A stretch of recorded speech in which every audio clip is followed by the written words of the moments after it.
মাইসে কিও আমনে বললাম গা কাহাঙ্গ বিরুদ্ধে না লাগছে শিয়ালের না কান কেটে ধরনের আইন পাস হয়েছে ফাঁস হইলে কি আমনের ব্যাপার হয়েছে আমরা তো শুনছি ফাঁস হয়েছে যে শিয়ালের কান ফাঁস আঙ্গুলের থেকে আরো বাইরে গেছে হেডির কান কাটতে দিব তা আমনেরটা তো দুই আঙ্গুল হয় নাই আমনে বললাম কা আইন তো করছে আইন আইনের জায়গাত রয়েছে হ্যাঁ তারা এই আইন ফাঁস করাইয়া বড় বড় বস্তা লইয়া চুরি লইয়া পুরা জঙ্গল বের দিছে জঙ্গল বের দিয়া যেই শিয়াল পায় ওই কাটটা লায় যেই কান পায় কাটটা লায় হ্যাঁ তারা আগে কাটে পরে মাফে কথা বুঝেন নেই মনে এদিকে বেশি মানুষ না হইলে কথা বলে কোনো মজা আসে না আগে কাটে পরে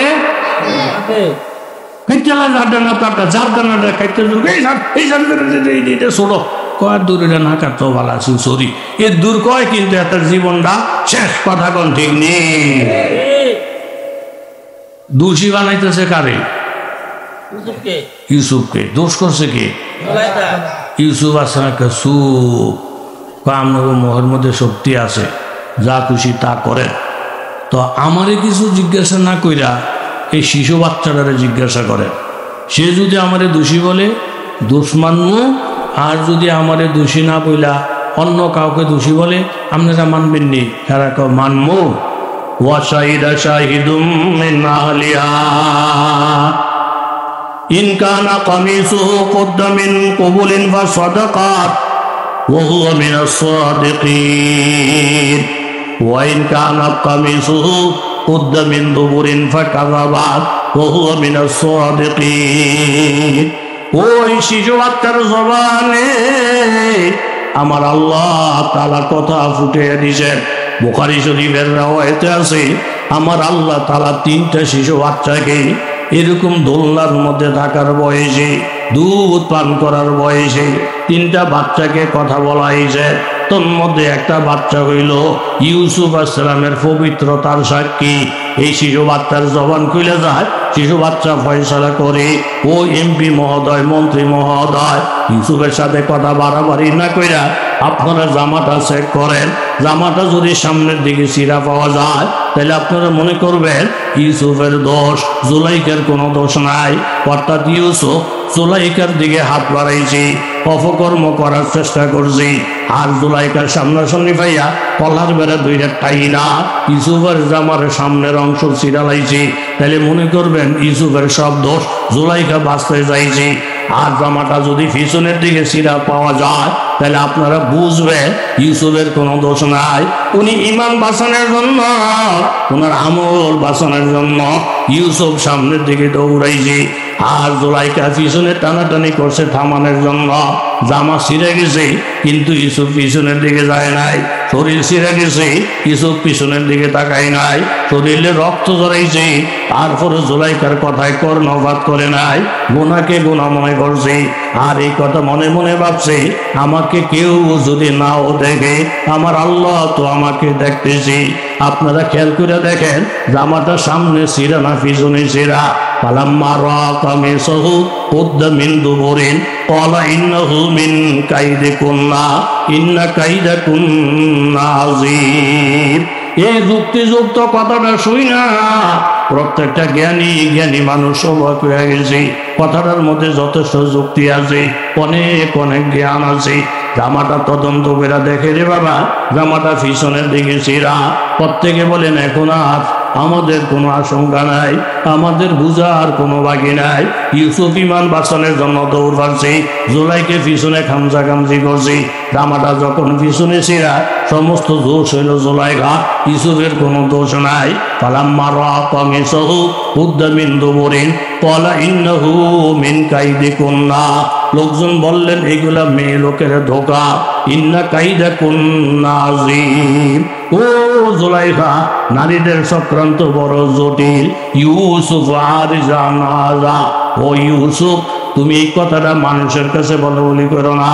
একটা ভদ্র ফ্যামিলি একটা ভিআইপি ফ্যামিলি মান সম্মানের ব্যাপার আছে কারো কাছে বলো না আর জুলাইখারে ডাক দিয়ে বললো ওয়াস্তাগফিরি লিযামবিক তুমি তোমার অপরাধের জন্য মাপ চাও ইন্নাকে কুনতি মিনাল খাতিন কারণ তুমি অনেক অনেক অপরাধ করেছ এই জন্য বাবা ইউসুফ আলাইহিস সালাম গুনার পরিবেশের মধ্যে পড়ে গেছে, কিন্তু গুনাহ করে নাই।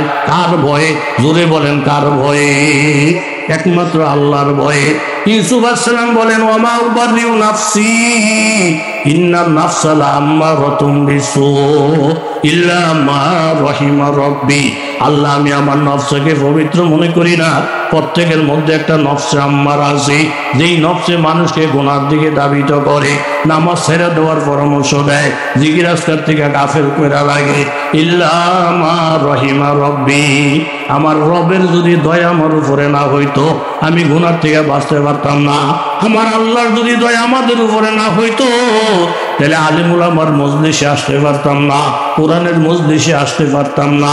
এই জন্য আমার আল্লাহ তাআলা ডাইকে বলে, ইয়া আইয়ুহান নাসু তাকু রাব্বাকুম, ও দুনিয়ার মানুষ তোমরা প্রত্যেকে আল্লাহ তাআলাকে ভয় করো। ভয় করার অর্থ হইল এই, তুমি যদিও আল্লাহকে দেখো না কিন্তু আল্লাহ তাআলা তোমাকে দেখে। জোরে বলেন ঠিক কিনা? এই জন্য বাবা আমি সংক্ষেপ আপনাদের কাছে এই সংক্ষেপ কয়টা আমলের কথা বলি। মান করা আয়াতুল কুরসি দুবুরা করলে সলাতিন লাম ইয়ামনাহু মিন দুহুলিল জান্নাহ ইল্লা ইয়ামুত। প্রত্যেকটা নামাজের পরে একবার আয়াতুল কুরসি পড়বেন, যারা পারেন তারা পড়বেন, চেষ্টা করবেন পড়ার জন্য। আমার নবী বলেন, প্রতি নামাজের পর একবার যদি কেউ আয়াতুল কুরসি পড়ে ওই লোকটা জান্নাতে যাওয়ার জন্য মরণ ছাড়া বাধার কিছুই থাকবে না। জোরে কোন সুবহানাল্লাহ। ওলি আল্লাহদের দরবারে বেশি বেশি যাইবেন, আল্লাহওয়ালাদের কাছে মুরিদ হইবেন, আল্লাহওয়ালাদের কথা মানার চেষ্টা করবেন, মা বাবার খেদমত করবেন, বেয়াদবি করবেন, ধ্বংস হইয়া যাবেন। কথা জোরে বলেন ঠিক নি?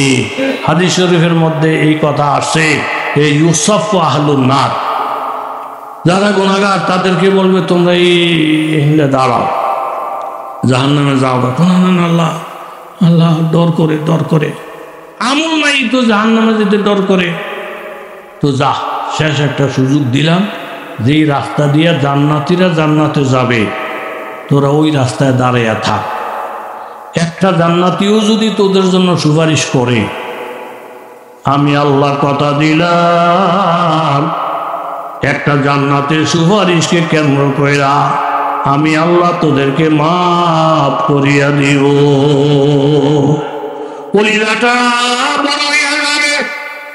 আমিও যদি ইবাদত করি না, আমার আত্মীয় স্বজন তো কত আছে ইবাদতকারী, কাউকে না কাউকে তো পাইয়া যাবো। জাহান্নামীরা জান্নাতের পথে দাঁড়াবে, হাজার হাজার মানুষ জান্নাতে যায়, একজন মানুষেরও চিনে না। বলবে আমার ছেলেরা কোথায়, আমার ভাই কোথায়, আমার পুত্রা কোথায়, আমার বন্ধু বান্ধব কোথায়। আওয়াজ আসবে, যাদেরকে ভালোবাসো, যাদের পিছনে জীবনটা কাটাইয়া দিস, এগুলো সব বাম পথে চলে গেছে। আর যারা নেককার ছিল, আল্লাহওয়ালা ছিল, এদের সাথে মহব্বত করো নাই, এদের সাথে জীবন কাটাও নাই, এদেরকে চা খাওয়াও নাই, এদেরকে সালাম কালাম দাও নাই। কপাল খারাপ, যাগুলোকে চলছে সব গেছে বাম পথে। আর যারা ডাইন পথে যাইতেছে, একজনের সাথে তোমার চলাফেরা ছিল না। জোরে কোন ঠিক কিনা? দুঃখে কলজা ফাইটা যাবে, যার যার করে চোখ দিয়ে পানি করে পড়বি। জান্নাতি মানুষের সাথে সম্পর্ক রাখি নাই গো আল্লাহ, আজকে কপালটা খারাপ। যার পিছনে সংসার ব্যয় করলাম, টাকা পয়সা ব্যয় করলাম, এগুলো সব ছিল বামপন্থী। হঠাৎ করে দেখবে একজন হুজুর, দেখে বলবেন আমার তারিফুনি, হুজুর আপনি আমাকে চিনছেননি? হুজুরে বলবেন না, ইন্নি ওয়াহাবতু লাকা উজওয়ান ইন্নি সাকাইতুকা শরবাতান। হুজুর আমি আপনাকে একদিন হুজুর পানি দিয়েছিলাম, আমার হুজুর পানি দিয়ে গোসল করে উজু করে আপনি ওলি হয়ে গেছে। আমি আপনাকে পানি পান করেছিলাম, আমার পানি খেয়ে কলিজা আপনার ঠান্ডা হয়ে গেছিল। আপনি যেই মাদ্রাসায় পড়ছেন ওই মাদ্রাসায় চাইলের বস্তা দিয়েছে, আপনি আমার চাইল খাইছে। যেই বিল্ডিংয়ে আপনি পড়ছেন ওই বিল্ডিংয়ে আমার 10টা ইটা ছিল। হুজুরে বলবেন হ্যাঁ আমার মনে হয়েছে। এখন আপনি কি চান? বলে একটু যদি সুপারিশ করতেন, আমার তো আর কোনো পথ নাই। হুজুরে বলবেন আল্লাহ গো, এই লোকটা আমাকে হুজুর পানি দিয়েছে, আমাকে পানি পান করাইছে, আমাকে উপকার করছে, আমি তার জন্য সুপারিশ করলাম। আল্লাহ বলবেন তোমার সুপারিশে আমি আমার বান্দাকে মাফ করে জান্নাত দিয়ে দিলাম। জোরে কোন সুবহানাল্লাহ। নারায়ে তাকবীর। নারায়ে তাকবীর। দোয়া হয়ে যাবে এখন। দোয়ার আগে কাকা একটু বনো 2-3 মিনিট একটু সবাই লইয়া দোয়া করে যাব। এলাকার লোক, এলাকায় যারা কবরবাসী প্রত্যেকের জন্য দোয়ার একটা হক আছে আমার উপরে। এসে দোয়ার আগে যে যদি একটা লোক থাকেন যে হুজুর সবসময় আপনার হাতে কিছু দেই, দাও, একজনে খেয়ে চললে আরেকজনের দাও, আরেকজনে খেয়ে চললে আরেকজনের দাও। আবু হুরায়রা রাদিয়াল্লাহু আনহু বলেন এতক্ষণ যাই আশা ভরসা আসলে দুধের, যখন আমাদের বলছে একজন একজন করে খাওয়াও, আশা ভরসা সব জোরে বলেন কি ज़हन में जो गर गया ला इंतहा क्यों करूँगा, जो समझ में आ गया फिर रो खुदा क्यों कर हुआ। কিন্তু আল্লাহ নবী যেহেতু হুকুম করলেন আমার বুঝে আসুক চাই না আসুক, আল্লাহর নবীর হুকুমের বিরুদ্ধে চলা যায় না। জোরে বলেন ঠিক কিনা?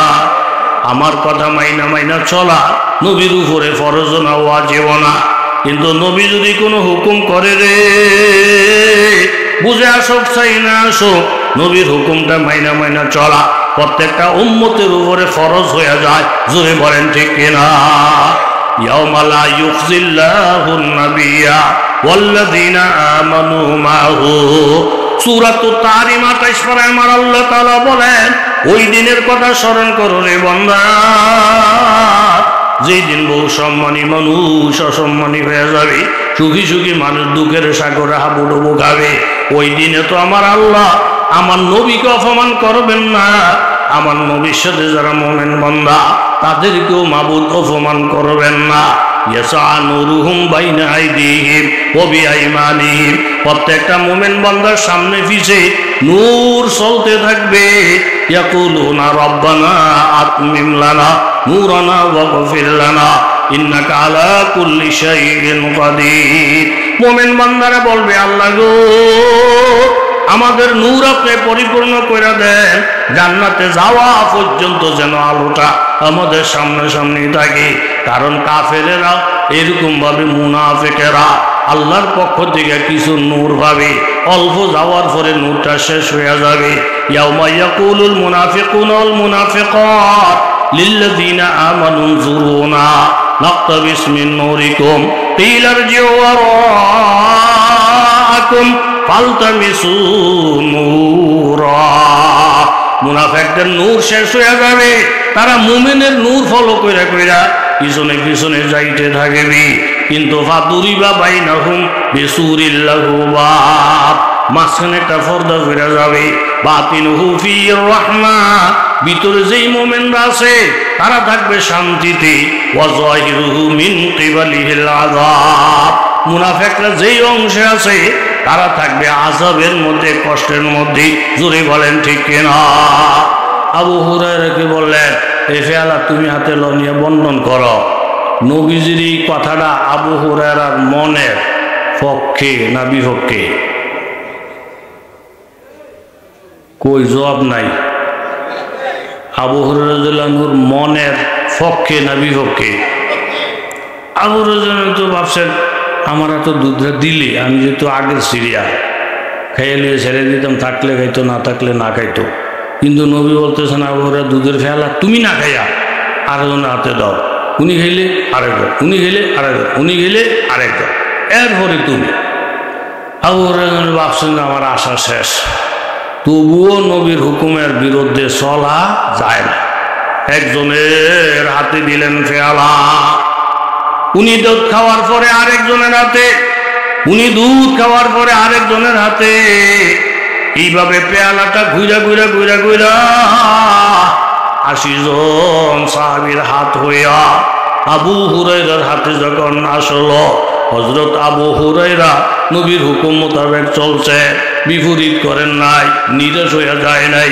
আবু হুরায়রার হাতে পেয়ালা আসার পরে আবু হুরায়রা বলেন ইয়া রাসূলুল্লাহ ইয়া হাবিবাল্লাহ, আল্লাহর কসম খাইয়া বলছি গো নবী 80 জন সাহাবী খাওয়ার আগে যেই পরিমাণ দুধ পেয়ালার মধ্যে ছিল 80 জনের খাওয়া শেষ হয়ে গেছে, এখন পেয়ালাটা আমার হাতে। কিন্তু আমি নজর করে দেখি গো নবী 80 জন সাহাবী খাওয়ার আগে যেই পরিমাণ দুধ ছিল 80 জনের খাওয়া শেষ, কিন্তু দুধের পরিমাণ আগের মতোই তো দেখা যায়। সুবহানাল্লাহ। অল্পের মধ্যে বরকত দেওয়ার মালিক জুড়ে বলেন কে? এরকম জোহরের আজান, আসরের আজান, মাগরিবের আজান, 3টা আজান শুনে শুনে দোকান বন্ধ করে বাবা মসজিদের মধ্যে চলে গেছে। দোকান বন্ধ করে মসজিদে গেলি আমার আল্লাহ খুশি হয়ে গেছে, কিন্তু দোকানের কিছু ক্ষতি হয়েছে। এটা জাহিরি ভাবে দেখা যায় যে নবী যে আল্লাহ এক পেয়ালা দুধ 80 জন সাহাবীরে পেট ভইরা খাওয়াইয়া বরকত দিতে পারলেন। আমি আল্লাহর হুকুম মানতে গিয়া দোকানের যদি কিছু ক্ষতি হয়ে যায়, এটা পোষণের ক্ষমতা আমার আল্লাহ আছে না নাই?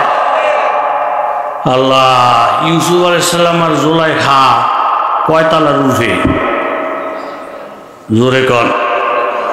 দরজা জানালা খোলা না বন্ধ? বন্ধ। ইউসুফ আলাইহিস সালাম চিন্তা করে গেছে, জুলাইখার কথা যদি মানে ইমান থাকবো নি? জামাই বিদেশ, বেডির ফ্যাটে বাচ্চা। কথা কর, জামাই গই বেডির ফ্যাটে কি কুমা গোমা দোহানে ফাটে সমালোচনার বদনামের তুফান চলতেছে।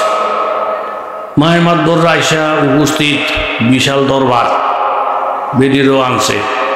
বেডির জিগে কি গো আপনার জামাই বিদেশ, ফেরে বাচ্চা, এত বড় খারাপ, এই কাম কি করছে? এরকম একটা মারাত্মক গুনার কাম কি করছে? কয় এটা আমার বাসুদু করছে। তো বাসুদু যে করলো এটা একটা জিনা, এটা একটা কবিরা গুনাহ। আপনি বাসুরের কথায় রাজি হইলেন কা? ও কেমনে রাজি না হই? বাসুরের মুরব্বী মানুষ, উনি আপনার ধরে আবদারটা করছে, এই কথাটা কেমনে ভালাই দিয়ে একটা মুরব্বীর কথা কেমনে অমান্য করি? এখন মুরব্বী যদি গুনার কথা বলে, এই মুরব্বীর কথা মানতে গিয়া গুনাহ করণ যাইব না হারাম?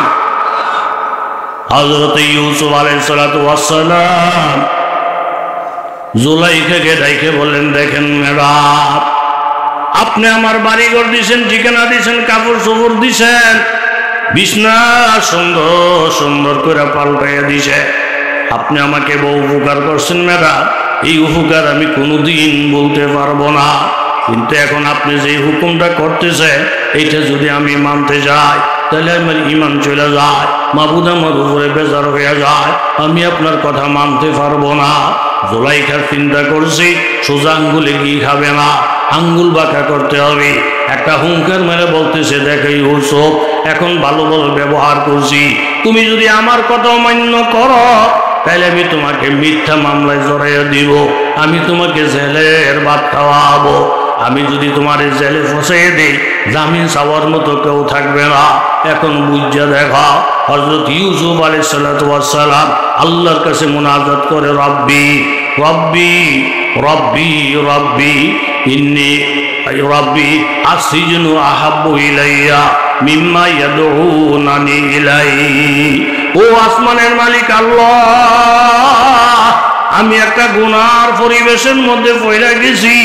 এখন জুলাইখার কথা না মানলে, গুনার থেকে যদি বাচ্চা থাকতে চায়, তাহলে সে আমাকে জেলখানার ভয় দেখায়, আমাকে মিথ্যা মামলার ভয় দেখায়। আল্লাহ, আমি আমার মনের অভিমতটা ব্যক্ত করলাম, আমি তোমার হুকুম মানতে গিয়া, ইমান বাঁচাইতে গিয়া, আমলকে ঠিক রাখতে গিয়া, এই অপরাধে যদি আমার জেলখানায় যাওয়া লাগে, এই অপরাধে যদি মিথ্যা মামলা খাওয়া লাগে, আমি মিথ্যা মামলাই খাবো, জেলখানায় যাব। আমি আল্লাহকে খুশি করব, জুলাইখাকে খুশি করব না। আমি জেল খাটতে রাজি, মিথ্যা মামলা খাইতে রাজি, তবু মাবুদের হুকুমের বিরুদ্ধে যাইব না। জোরে বলেন সুবহানাল্লাহ। এরম একটা লোক যদি এর ইমান লইয়া যায়, মা হোক, বাবা হোক, দাদা হোক, মুন্সি হোক, মৌলবি হোক, চেয়ারম্যান হোক, মেম্বার হোক, তাদের হুকুম আমরা মানব। কিন্তু যদি গুনার কথা বলে, তখন আর মানতে পারবো? বলেন, মানতে পারবো? ইউসুফ আলাইহিস সালাম চিন্তা করলেন, যাইব কেমনি? ক্ষমতার চাবিগুলা সব জুলাইখার হাতে, এক একটা তালা মজবুত করে দেওয়া, চাবিগুলো জুলাইখার হাতে, সব দিকে ক্ষমতা তার, সব দিকে ক্ষমতা তার। এরপরে আমি তো দরজাটা পর্যন্ত যাওয়ার ক্ষমতা আমার আছে, আমি যতটুকু পারি অতটুকু আমি করব, বাকিটার ফয়সালা করার মালিক জোরে বলেন কেরা? জুলাইখা মুসকি মুসকি আসে, ও ইউসুফ তুমি ফলাইতে চাও বলে, ফলাইয়া কই যাইবা? একটা দৌড় দিয়া দরজা পর্যন্ত গেলে, দরজাটার মধ্যে মাথাটা বাড়ি লাগেলি মাথাটা ফাইতে যাবে, রক্তক্ষরণ হবে, কিন্তু ফার্স্ট ফাইয়ের লাভ হবে না, ভাগতে পারবে না, ফলাইতে পারবে না। ক্ষমতা হইল আমার, চাবি হইল আমার হাতে। আমি আপনাদের কাছে জানতে চাই, আমি যদি আল্লাহর মহাব্বতের বন্দা হইয়া যায়, আল্লাহ যদি আমার পক্ষে আইসা বলি, পৃথিবীর কেউ আমাকে ঠেকাইতে পারবে না। জোরে বলেন ঠিক কিনা? আসাইউ মিন্নি ওয়াল ইতমামু মিনাল্লাহ। ইউসুফ আলাইহিস সালাম মনে মনে ভাবলেন, যতটুকু আমার দ্বারা সম্ভব অতটুকু আমি করি, বাকি ফয়সালার মালিক আল্লাহ। বাবা, ফিলিস্তিনের মধ্যে যুদ্ধ চলছে, এরকম গাজার মুসলমানদের উপরে অমানবিক অত্যাচার চলছে। ছোট ছোট বাচ্চাগুলাকে উপরের থেকে বিমানে বোম মাইরা মাইরা, এরকম মা শহীদ হয়ে গেছে, বাবা শহীদ হয়ে গেছে, শিশু বাচ্চাগুলার মা নাই, বাবা নাই, পানির লাইন বন্ধ, গ্যাসের লাইন বন্ধ, বিদ্যুৎ বন্ধ, যোগাযোগ বন্ধ, সব বন্ধ কইরা রাতের আধারে বোমের পর বোমা মাইরা মাইরা আমার নবীর উম্মত গুলাকে ধ্বংস করে ফেলতেছি। আমাদের তো পাখা নাই, ফিলিস্তিন যাওয়ার শক্তি নাই, উড়াল দিয়া যাওয়ারও শক্তি নাই। আমরা তো অন্তত এই জমিনে বৈশা বৈশা আল্লাহর কাছে তাদের বিরুদ্ধে দোয়া করতে পারি, মজলুমের পক্ষে দোয়া করতে পারি।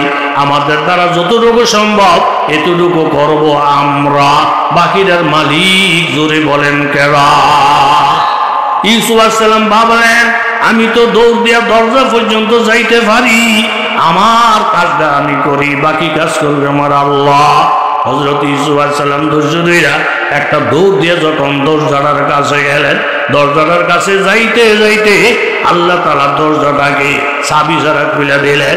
এরপরের দরজা খোলা, এরপরের দরজা খোলা, এরপরের দরজা খোলা, 7টা দরজা চাবি ছাড়া আমার আল্লাহ খুলে দিলেন।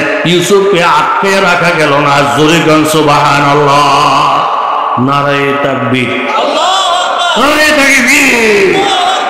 তাহলে মজলুম যারা নিরপরাধী তাদেরকে আটকে রাখা যায় না।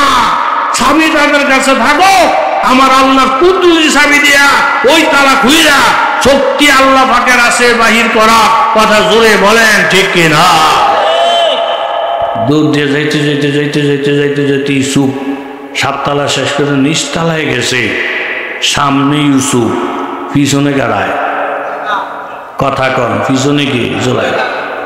এতারা দেখে কি হুজুর, কি হুজুর, আপনি দৌড়াদৌড়ি করেন কা? পিছনে গাড়াই ডাক, পিছনে আপনার ম্যাডাম, আপনার ম্যাডাম জোলাইখা। তখন জিজ্ঞেস এরা ফেসে, কিউ জোলাইখা, কি ইউসুফ দৌড়াদৌড়ি করতেছ কা? তো জোলাইখা বলে, দৌড়াদৌড়ি করমু, হুজুরের টুপি মাথার দিছে, মুন্সির বাপ ধরছে, হেতার কি মানুষ বালানি, মানুষ বড় খারাপ, মানুষ বড় খারাপ, আমার ইজ্জত সম্মান নষ্ট করার লিগা বহু চেষ্টা করছে, পারে না পারে না পারে না। এখন আমি দৌড়ান দিছি, হ্যাঁ যেতে গেছে। দোষ করছে কে আর আসামি বানাইতেছে কারে? এই পরিস্থিতি এখনো বাংলাদেশে, কথা শুনে বলেন, আছে না নাই? নৌকার মধ্যে ধরে 10 জন, আপনাকে কষ্ট হয়নি আবার? কথা কন, নৌকার ধরে কয়জন? জোরে কন। বেটা নৌকা সাইডে দিব বাপ, এর মধ্যে 4-5টা মস্তা পিছি দিয়ে আইয়া নৌকালার এক, তোর এত বড় কলজা, আঙ্গ থুয়ে তুই নৌকলে আমগো ল। নৌকালা কর না, জায়গা নেই, জায়গা নেই, আর জায়গা হইতো না, তোর ফ্যাটটা হেরেলাম ল। এই জোর কইরা পরে উঠছে। কথা কন, কয়জন? 5 জন। কথা কন, কয়জন? আগে ছিল কয়জন? 10 জনের নৌকার মধ্যে কয়জন উঠছে? বেড়ায় লইছে না ঠেললে উঠছে? খুব মনোযোগ দেন। উঠটা দেহে নৌকাটা হিমুল কাইতে হয়, আবার হিমুল কাইতে হয়, তুই বেঁচে বুঝবো বাপ। ও মা জাগো কারণে নৌকা ডুবে, হেতার উঠে মাতবর, উঠটা উল্টা ঝাড়ি দিতেছে মাঝিরে। কিরে তোর নৌকার অবস্থা এমন কা? এটা কাইতে হচ্ছে কেন?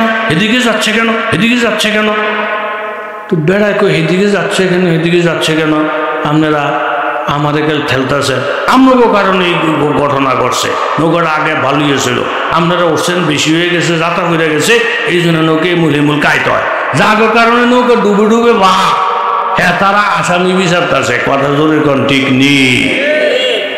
ইমুল ইমুল সাইটে সাইটে সাইটে সাইটে কারে দোষটা সাফাইব, দেহে এক হুজুরে ধানের বস্তা লইয়া বস্তার রূপে টুপি মাথার দিয়ে বয়ে দিছে।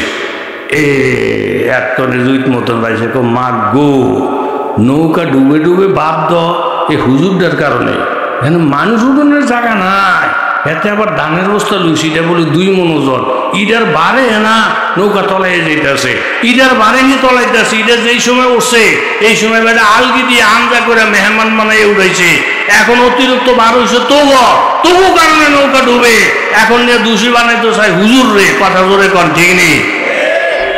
হুজুরে হয়ে গেছে রেখা দায়, বস্তালে উঠতে অনেক বিভূত হচ্ছে, অনেক কী করতে হইব, কয় আমনের বস্তা আমনে মাথাত লইয়ে গাড়িটায় এই সাইফের জন্য দরাদরি কইরা এই 2.5 মুন্না ওজনের বস্তাটা উড়াই দিছে কই। দূর আপনারা কথা বুঝেন না, উড়াই দিছে কই, মাথাত উড়াইয়া অনেক ইংরেজি কয় গোট গোট। এখন পরিবেশ শান্ত হয়েছে। আচ্ছা ধানের বস্তার নিচে থাকতে যে ওজন, এটারে গুতাগুতি করে যে মাথার উপরে তুলছে, ওজন কমছে নি? ওজন কমছে নি?